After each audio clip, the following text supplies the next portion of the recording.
प्रोटोकॉलवर बोललो ते जास्त गांभीर्यानं घेतलं गेलं. सहज बोललो त्याला वेगळा रंग दिला गेला. प्रोटोकॉल प्रकरणामध्ये जातीयवादाचा भाग नव्हता.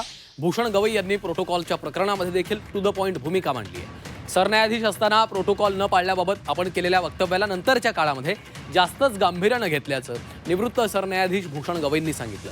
तर प्रोटोकॉल प्रकरणामध्ये जातीयवादाचा भाग नव्हता. यंत्रणांमधील संवादाच्या अभावामुळे तो प्रकार झाल्याचं गवई यांनी म्हटलंय. पण त्यानंतरच्या काळामध्ये सरकारकडनं राजशिष्टाचाराचं काटेकोरपणे पालन झाल्याचं गवई यांनी सांगितलेलं आहे.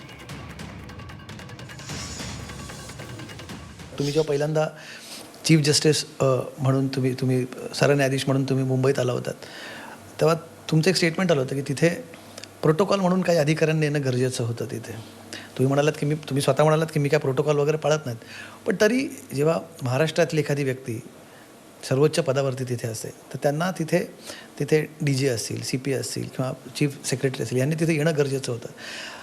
या घटनेकडे फक्त सरन्यायाधीश आले आणि त्यांना रिसीव्ह करायला कोणी आले असं म्हणून बघितलं गेलं नाही. तर एक अँगल हाही होता की किती ग्रांटेड धरलं जातं जेव्हा एखाद्या वंचित समाजातून येणारी व्यक्ती उच्च पदावरती पोहोचते, त्यांना इग्नोर केलं जातं. हाही एक अँगल त्याच्या मागे होता. हे मला वाटतं ते त्याला विनाकारण तसा कलर देण्यात आला. अच्छा, हे इनॲडव्हर्टंटली झालं. त्यानंतर ज्यावेळेला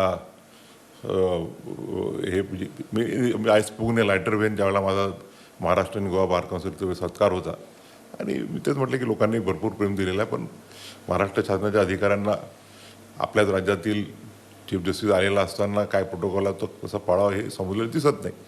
त्यानंतर ताबडतोब मी ज्यावेळेला विमानतळावर जाताना बाबासाहेब आंबेडकरांचं चैत्यभूमीला त्यांच्या तिथे आदरांजली अर्पण करायला गेलो, त्यावेळेला तिथे सगळे chief secretary, director general of police, सगळे कमिशनर वगैरे ताबडतोब हजर झालेले होते. आणि त्यांनी सांगितलं की there was some breach of communication between the registry of the high court and the protocol department of the government.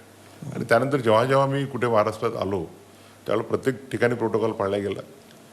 आणि एवढंच नव्हे तर म्हणजे ज्या वेळेला मी महाराष्ट्रात कार्यक्रमाला जायचो, मुख्यमंत्री सोबत असायचे, तर ते म्हणजे बिलकुल प्रोटोकॉलप्रमाणे त्यांनी ही यूज टू एन्श्युअर प्रत्येक ठिकाणी की ते पहिल्यांदा तिथं पोहोचल्यानंतर मी तिथे पोहोचावं, जेणेकरून प्रोटोकॉलचा ब्रीच झाला नाही पाहिजे. लहान सहान गोष्टीला उगीच त्याला काय म्हणतात एक वेगवेगळा रंग दिला जातो. लोक पॉलिटिकल पर्पजसाठी करत असतील, पण मला नाही वाटत त्याच्यामध्ये काही जातीयवादाचा भाग होता म्हणून.